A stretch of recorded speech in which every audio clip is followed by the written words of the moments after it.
So let me just bring in the Holly Willoughby story, because she gave that apology thing. Well, was it an apology? Was it a statement? How are you? Are you okay? And all the rest of it yesterday after returning to This Morning after that short hiatus. She, of course, hosted for 14 years with Schofield, returning to the show yesterday since Phil quit. Some viewers have since branded her statement as ridiculous, accusing the show of self-importance in the wake of the scandal. But can she survive? In what preparations would ITV's Carolyn McCall be making ahead of her Select Committee appearance next week? It's a good question. Dave Mason is a crisis consultant at Media Mentor, author of Handling the Media. Afternoon to you, Dave. It's Mentor Media. There was another one with that name. I just want to let you know, Ian, that I'm fine. Thank you for asking. That's right. It's been on my mind all day, Dave, whether you're okay. And I wanted to respond to Holly's statement by saying I'm fine. And when I left ITV some years ago, I was lucky enough to leave with this lovely mug. So you've got the evidence to corroborate your fineness as well, which is wonderful.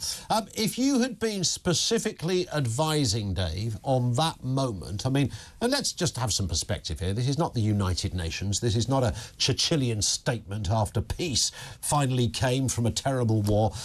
This is a daytime TV presenter saying, look, it's been a bit rubbish, but this is where we're at now. Did they get it about right? Because today there's a lot of mockery going on suggesting they didn't. I think whatever they did, there was always going to be mockery on social media.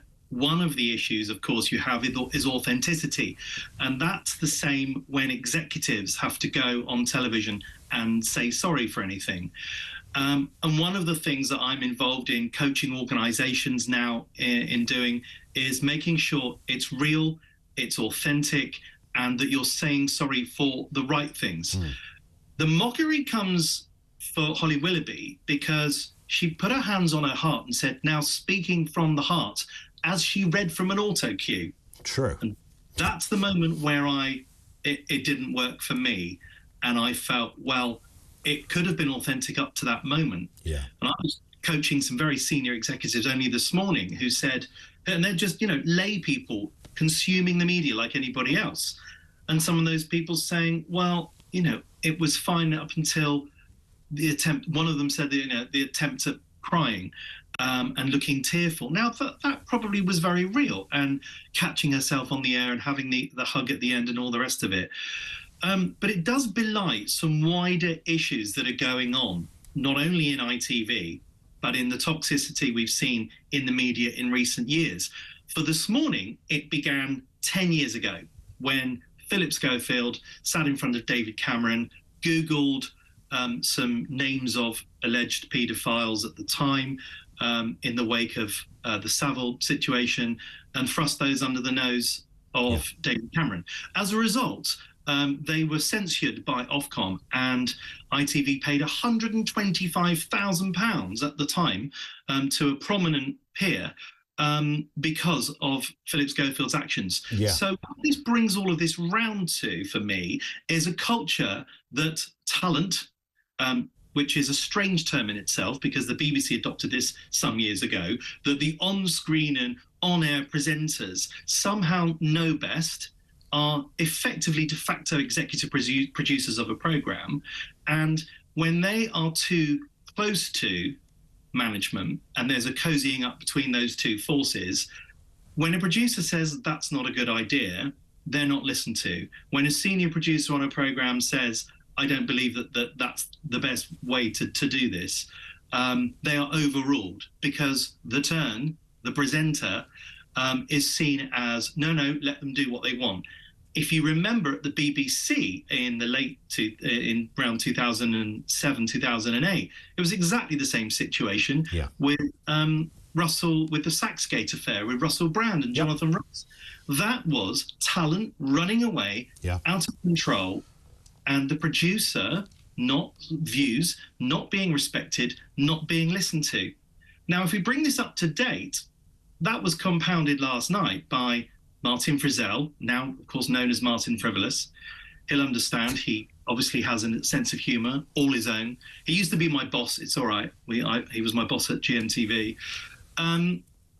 coming out and walking out of his home in London, being doorstepped, and not taking this seriously and making random remarks about aubergines, which for me is more worrying than what Holly Willoughby did yesterday. Indeed. And just to bring that up to date then, Dave, as to where we're going to be next week, Caroline McCall, of course, is making that appearance at a select committee.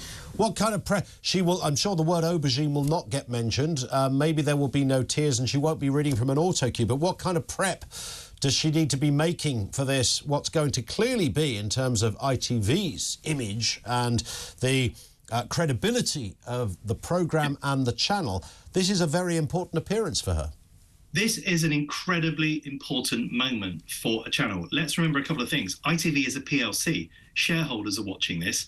And there's a senior management team that if we were looking at Logan Roy from the Succession series, he'd be saying, you're not serious people. Because last night, Martin Frizzell did not treat this situation seriously. He made light of a situation where we were talking about presenter lies, hoodwinking management and staff for all this time. Something that isn't funny. We've only got 20 seconds, Dave. Do you think mental health concerns as well in the organisation? Do you think Caroline will address this?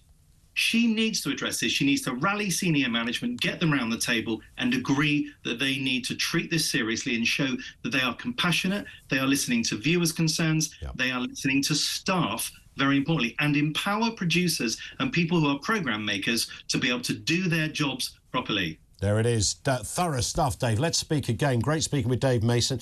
He is a crisis consultant in the media world.